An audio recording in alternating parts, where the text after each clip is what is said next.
कैसे हो भाई लोग। आई होप आप सब मज़े में होंगे। और कल के वीडियो के लिए थैंक यू सो मच भाई लोग, बहुत अच्छा रिस्पांस दिया आपने। और उसी वीडियो पे कमेंट आए थे और उससे पहले भी कमेंट आ चुके हैं इसके रिगार्डिंग भी। और हम फ्यूचर में, जैसा आपको पता होगा, पीसी बिल्ड करने वाले हैं, तो सीपीयू के रिगार्डिंग रिसर्च कर रहा हूं। तो किसी ने बोला था कि भाई जो 8th और 9th जनरेशन है ना, उस पर वीडियो बना के भी समझा दो, उसके सारे सीपीयू, चिपसेट और सब कुछ, ठीक है, डिटेल में, और कौन सा सीपीयू सही रहेगा इंटेल साइड लेने के लिए। तो वैसे कल के वीडियो को अगर आपने देखा होगा तो आपको ओवरऑल इतना तो समझ में आ ही गया होगा कि मैंने उसमें बोला था कि जो 8600K है ना, वो वैल्यू किंग है, ठीक है। वैल्यू के हिसाब से सबसे बढ़िया सीपीयू है इंटेल साइड में। अभी तक जितने भी उन्होंने जनरेशन लॉन्च की है ना आज तक की, मतलब पूरी हिस्ट्री की बात कर रहा हूँ। और अभी की जो लेटेस्ट जनरेशन है ना, यानी कि 8th और 9th में सबसे ज़्यादा मुझे जो अच्छा लगा है ना, वो है 8400 और 8600। और आज के वीडियो में भी यही आपको समझ में आएगा। तो उन सीपीयूज़ की प्राइस और परफॉर्मेंस की तो बाद में बात करेंगे, लेकिन मैं आपको समझाना चाहता हूँ कि 8th और 9th जनरेशन है क्या, उनके कितने चिपसेट हैं, कितने सीपीयूज़ हैं, क्या है, ठीक है। अब देखो 8th और 9th ना, ये जनरेशन ना कंबाइन है, मैं बताना चाहता हूँ। मतलब जो 6th जनरेशन है वो इंडिविजुअली लॉन्च हुई थी, उसके स्काई लेक, उसके बाद 7th आई थी केवी लेक, और उसके बाद 8th आई थी कॉफ़ी लेक। मैंने इस पे वीडियो भी बनाया था जब ये लॉन्च हुए थे, ठीक है। सीपीयूज़ बताया था मैंने आपको, वीडियो भी देख लेना ताकि और भी समझ में आए। और उसके बाद 9th जनरेशन आई ना, तो वो कोई सेपरेट जनरेशन नहीं है, मैं बताना चाहता हूँ। जैसे राइजन में हुआ ना, पहली जनरेशन, उसके बाद दूसरी जनरेशन, तो वो पूरी सेपरेट जनरेशन नहीं है, ठीक है। वो उसी मतलब फर्स्ट पे ही बेस्ड थे। सेकंड जनरेशन के भी जो सीपीयूज़ थे ना, बट ओवरऑल सीपीयूज़ को इम्प्रूव किया गया, तो उसे उस पहली जनरेशन का रिफ्रेश वर्जन कंसिडर कर सकते हो। और इंटेल की हिस्ट्री में भी उन लोगों ने पहले ऐसा किया है कि जब एक जनरेशन आई उसके बाद वो लोग एक रिफ्रेश वर्जन लॉन्च करते हैं, यानी कि सीपीयूज़ को, चिपसेट को ओवरऑल इम्प्रूव किया जाता है, कुछ मॉडिफिकेशन किया जाता है, ओवरऑल उन्हें बेटर बनाया जाता है। तो जो 8th जनरेशन थी ना, उन्हें उन लोगों ने नाम दिया कॉफ़ी लेक, और उसके बाद 9th जनरेशन आई, उन्हें कोई अलग नाम नहीं दिया, उसको ही कॉफ़ी लेक का रिफ्रेश किया गया, ठीक है। तो अगर आप ध्यान दोगे 9th जनरेशन में जो छोटे सीपीयूज़ हैं ना, जैसे कि i3 और ऐसे कोई लॉन्च नहीं किए, उन्होंने बड़े सीपीयूज़ लॉन्च किए, i5 और i7, ठीक है। और कुछ अलग थोड़े से हट के सीपीयूज़ भी लॉन्च किए, जिसकी आगे हम बात करने वाले हैं। तो कॉफ़ी लेक को उन्होंने एग्जैक्टली कौन सी डेट पे रिलीज़ किया था, यहाँ पे ये विकीपीडिया का पेज है, यहाँ पे मेंशन नहीं है, लेकिन 2018 के मिड में इन लोगों ने लॉन्च किया था। मतलब जैसे ही राइजन लॉन्च हुआ ना, राइजन के लॉन्च होते ही इन लोगों ने कॉफ़ी लेक लॉन्च कर दिया था, ठीक है। तो ये विकीपीडिया का पेज है, आप देख सकते हो। ओके, तो ये उन 8th जनरेशन के सारे चिपसेट हैं, यानी कि 300 सीरीज़ के चिपसेट। अगर आपने इससे पिछला वाला वीडियो देखा होगा तो आपको पता होगा 100 सीरीज़ के जो चिपसेट थे वो 6th जनरेशन के थे, 200 वाले 7th जनरेशन के, और ये 8th जनरेशन के 300 सीरीज़ के चिपसेट, ठीक है। जिसका आंकड़ा 3 से शुरू होता है ना, वो समझ लो कि 8th जनरेशन का चिपसेट है। तो ये B360, H370, H310, Q370, Z370, ये मेन चिपसेट है, और उसके दूसरे छोटे वेरिएंट होते हैं, आपको पता ही होगा, ठीक है। तो ये सारे के सारे 8th जनरेशन के कॉफ़ी लेक के चिपसेट हैं। इस पे ही बेस्ड सारे सीपीयू का और इन में से किसी चिपसेट का, और उस पे बेस्ड जो मदरबोर्ड होगा उनका कॉम्बिनेशन करके आप पूरा सिस्टम बिल्ड कर सकते हो, अगर आपको अभी सिस्टम बिल्ड करना है तो, ठीक है। कॉफ़ी लेक पे सिस्टम बिल्ड करना है तो। और अगर आपको मतलब इंटेल साइड ही सिस्टम बिल्ड करना है और 10th जनरेशन का वेट करना है, तो वो 10th जनरेशन जब लॉन्च हो जाएगी, इस साल के एंड तक होने वाली है या अगले साल के बिगिनिंग में, तब आप कर सकते हो, ठीक है, कोई इशू नहीं है। और राइजन साइड जाना है तो राइजन साइड कर सकते हो, लेकिन यहाँ पे मैं आपको 8th जनरेशन समझा रहा हूँ, ठीक है। उसके बाद ये सारे के सारे चिपसेट हो गए। ये है 8th जनरेशन के सारे सेलरॉन सीपीयू, जितने भी हैं 3 ही है, ठीक है। और यहाँ मतलब ऐसा नहीं है कि यहाँ से मैंने कोई निकाल दिया है, 3 ही है टोटल प्रोडक्ट, आप जाके देख लेना। तो ये सबसे छोटा है, ये फिर टी वाला, और ये बड़ा है, ठीक है।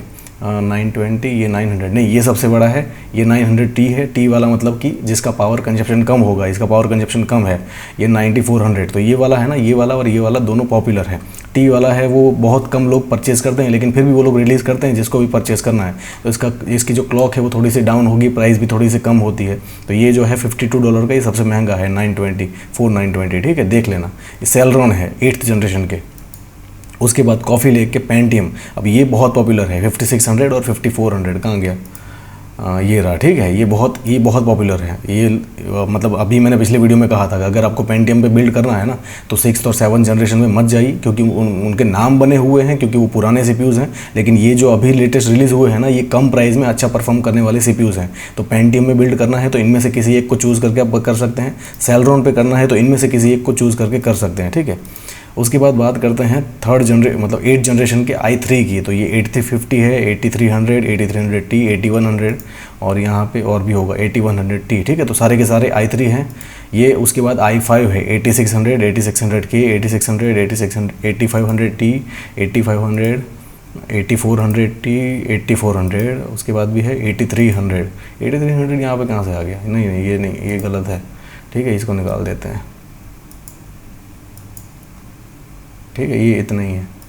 टोटल i5 में इतने ही हैं, 7 प्रोडक्ट हैं। ठीक है, टोटल 7 i5 है, सब कुछ मिला के, T वाले, K वाले, सब कुछ मिला के। ठीक है, उसके बाद i7 है 8700, 8700K, 8700, 8086। अब ये इंटेल की हिस्ट्री का सबसे घटिया CPU कंसिडर कर सकते हो।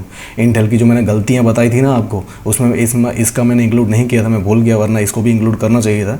बहुत ही मतलब पता नहीं क्यों उन्होंने रिलीज़ किया था। ये 8086 इंटेल का बहुत पुराना CPU है, उसकी जब एनिवर्सरी थी ऐसा कुछ था, तो उन्होंने अलग से रिलीज़ किया था। मतलब जो 8 जनरेशन लॉन्च की ना, तब इसको रिलीज़ नहीं किया था, इस i7 को अलग से रिलीज़ किया था, और वही 5 गीगाहर्ट्ज़ की क्लॉक पे, मतलब वो 5 गीगाहर्ट्ज़ को टच किया था और ऐसा कुछ। तो उसके चक्कर में प्राइस बहुत ही ज़्यादा है, मतलब ओवर रेटेड। जैसे 7350 लॉन्च हुआ और उसकी जो फजेती हुई थी ना, मतलब बेइज्जती हुई थी, सेम टू सेम वैसे ही बेइज्जती इसकी भी हुई थी 8086 की।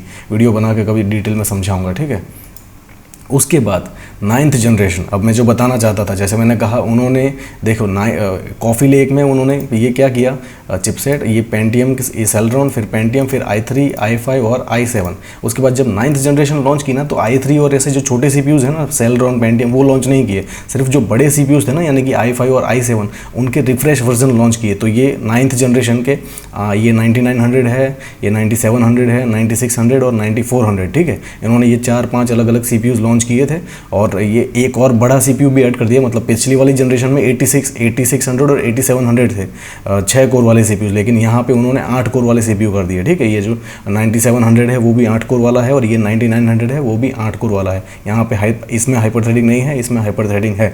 ठीक है, और इसको भी 5 गीगाहर्ट्ज़ की क्लॉक पे टच करवाया गया है। तो इंटेल की हिस्ट्री का पहला है जो कि 5 गीगाहर्ट्ज़ को टच किया था, और उसके बाद ही उन्होंने वो 8086 लॉन्च किया था, या शायद इससे पहले कर दिया था, लेकिन वो बहुत ही फ्लॉप रहा था वो CPU, मुझे इतना पता है। ठीक है, अब ये जो CPUs है ना 9th जनरेशन के, वो ये थोड़े से अलग CPUs हैं। मतलब ये जो सारे के सारे हैं, और इससे पहले वाले जितने भी है, i3, i5, i7, Celeron, Pentium, इन सब में iGPU, ऑन बोर्ड GPU होता है। लेकिन ये जो CPUs है ना, ये KF वाले, इनमें iGPU नहीं है। तो ये ऐसे यूज़र को टारगेट किया गया है, बिल्कुल सेम टू सेम राइजन की तरह, कि जिनको सिस्टम में मतलब iGPU का इतना कोई काम नहीं है, जिनको डेडिकेटेड GPU लगाना ही है, स्पेशली जो गेमर्स हैं, कि वो ग्राफिक्स कार्ड लगाने ही वाले हैं, वो ऐसे यूज़र को टारगेट करके ऐसे राइजन जैसे CPUs लॉन्च किए गए जिसमें ऑन बोर्ड GPU नहीं है। ठीक है, तो अगर आप इसमें से कोई CPU परचेस करते हो ना, तो मैंने वो वार्निंग वाला वीडियो बनाया था, उसमें कहा था कि आप ब्लाइंडली, मतलब ये आंख बंद करके मत लेना कि उसका जो मदरबोर्ड आएगा उस पर वो जो पोर्ट होगा, मतलब जो VGA और HDMI वो सारे पोर्ट होते हैं, उसमें मैं मॉनिटर लगा लूँगा, ऐसा नहीं होगा,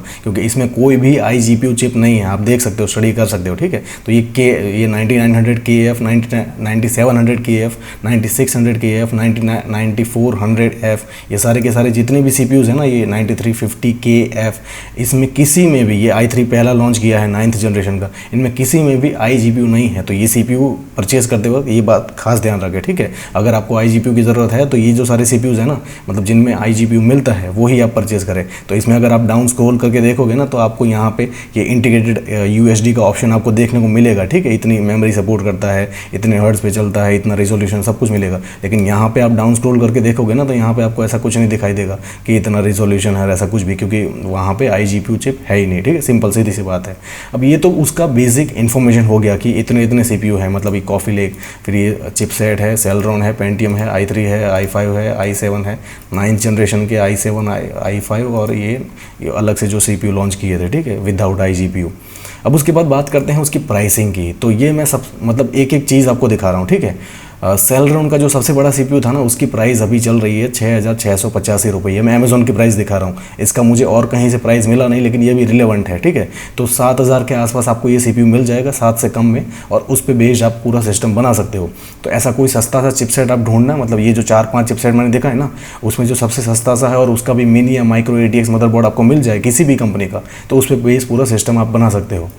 उसके बाद ये है पेंटियम जो कि 7,775 में मिल रहा है, 65 रुपये डिलीवरी है, मतलब ओवरऑल आपको 8 से कम में मिल जाएगा। तो इस पे बेस्ड भी सिस्टम बनाना चाहो तो भी बना सकते हो। ये सारे के सारे जितने भी सीपीयूज़ है ना इसमें IGPU मिलता है, लेकिन वो जो मैंने अलग से दिखाए थे उसमें IGPU नहीं है, तो ये बात खास ध्यान रखनी है, ठीक है।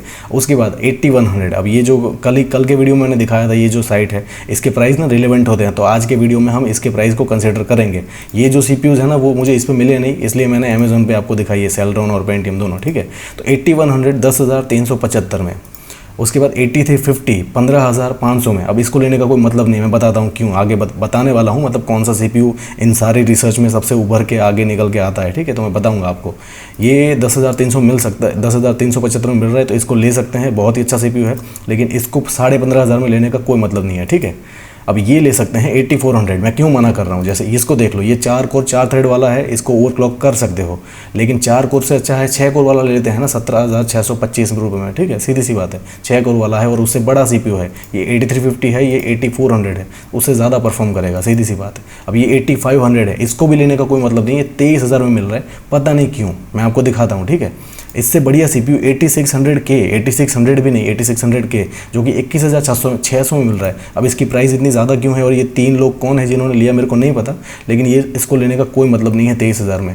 प्राइस में आपको मतलब परफॉर्मेंस दिखा देता हूँ। ये 8500 जो कि 23,000 में है, ये 21,600 का है, 11% फास्ट है, ठीक है, तो 8600 को ही लेना चाहिए। कल के वीडियो में मैं बहुत बार बोल चुका हूँ कि मेरी पूरी रिसर्च में जो सबसे वैल्यू किंग निकल के आया है ना price to performance wise, Intel की ही साइड में, और इंटेल की अभी की सबसे लेटेस्ट जनरेशन में कॉफ़ी लेक में, वो है ये 8600K और 8400, ठीक है। बहुत ही बढ़िया सीपीयू है, मतलब प्राइस टू परफॉर्मेंस वाइज, और किसी को भी सिस्टम बिल्ड करना है ना इंटेल साइड में तो इन दोनों पे बेस बना सकते हो। परफॉर्मेंस प्राइस दोनों चीज़ बहुत ही अच्छी है, ठीक है। 8700 भी है, 97 भी है, 99 भी है, लेकिन उनकी प्राइस बहुत ज़्यादा है।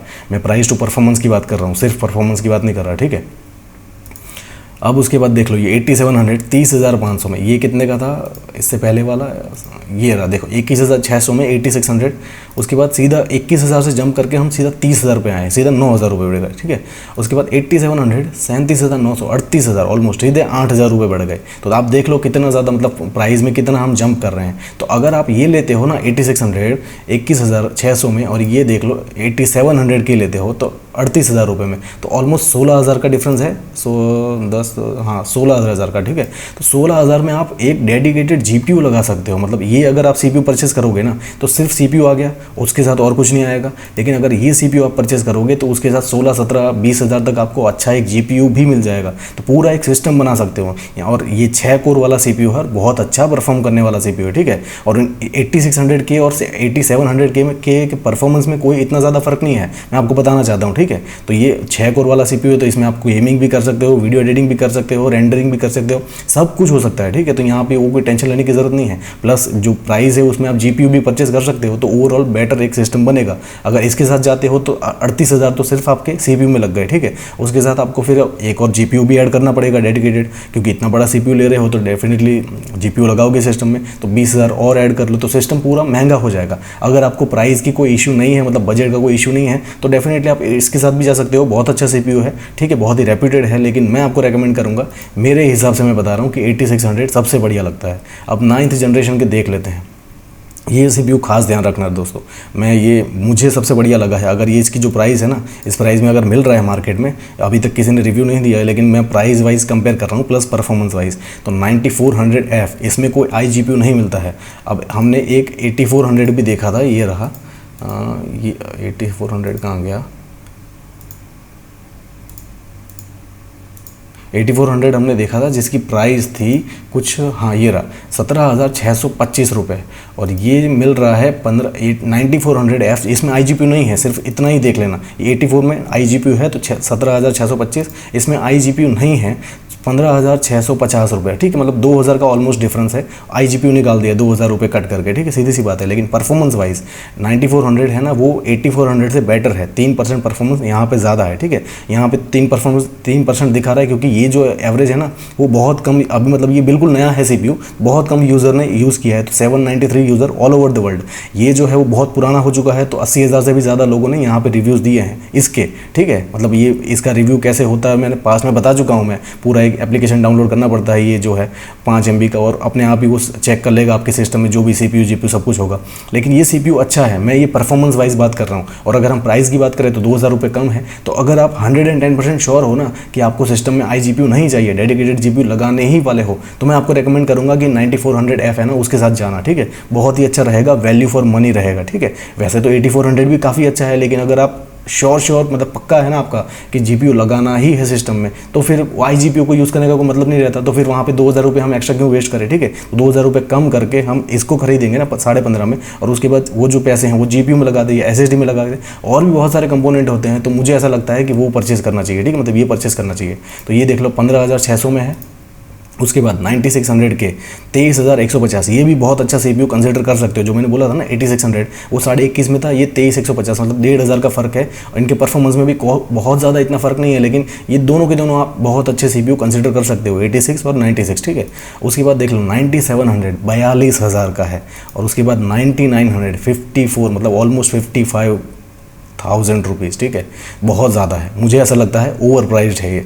और ये जो CPU है ना, मतलब उसके बारे में हम अगले वीडियो में बात करेंगे, वरना ये वीडियो बहुत लंबा हो जाएगा। तो ये जो बड़े हैं ना, मतलब मैं यहाँ पे इस वीडियो में 8600 तक की कहानी रख रहा हूँ। उसके बाद की 8700 के, 9700 के और 9900 के, इनको अगले वीडियो में हम बिल्कुल डिटेल में डिस्कस करेंगे, ताकि आपको अच्छे से मैं समझा दूँ, ठीक है। तो ये देख लो 17,625, 15,650 रुपये। तो मुझे लगता है कि यही परचेज़ करना चाहिए अगर सिस्टम में GPU लगाना है तो। परफॉर्मेंस वाइज आगे है, ये जितने भी यूज़र ने परफॉर्मेंस मतलब अपना चेक करवाया है ना, उसमें ये रिजल्ट आया है। अगर इस CPU को परचेज़ करके और भी यूज़र यहाँ पे अपडेट करेंगे ना अपना डेटा, तो ये आगे निकल के आएगा डेफिनेटली, सीधी सी बात है, ठीक है। ये देख लो 9600 और 8600, जो मैं कह रहा था ना, दोनों ही आगे हैं। तो 9600 लेटेस्ट है, तो डेफिनेटली उसका परफॉर्मेंस अच्छा होगा। 3% उसका परफॉर्मेंस ज़्यादा है। ये बहुत सारे यूज़र लगा चुके हैं, ये कम यूज़र ने लगाया होगा, लेकिन फिर भी काफ़ी लोगों ने लिया है और परफॉर्मेंस अच्छा है। प्लस प्राइस उसकी 1500 रुपये ज़्यादा है अगर इंडियन रुपीज़ में बात करूँ। अगर इनके डॉलर में देखोगे तो ये 260 है और 248 है। प्राइस वाइज अभी ये कम है, लेकिन इंडिया में आता है तो बहुत सारी चीज़ें और भी ऐड हो जाती है और प्राइस उसका ज़्यादा रहता है। और अभी भी इतना पॉपुलर नहीं है, मतलब इतनी डिमांड नहीं है ना मार्केट में, तो उसकी वजह से भी प्राइस ज़्यादा हो सकता है। लेकिन हो सकता है फ्यूचर में उसकी प्राइस ड्रॉप हो जाए। 9600 को भी आप परचेज़ कर सकते हो, मतलब कंपेरेटिव है ये 86 और 96, ठीक है। दोनों में से जो ले लो, बहुत ही अच्छे हैं दोनों। उसके बाद 8600 के और ये है 9600 के, ठीक है। प्राइस में देख लो 21,600 और 23,150।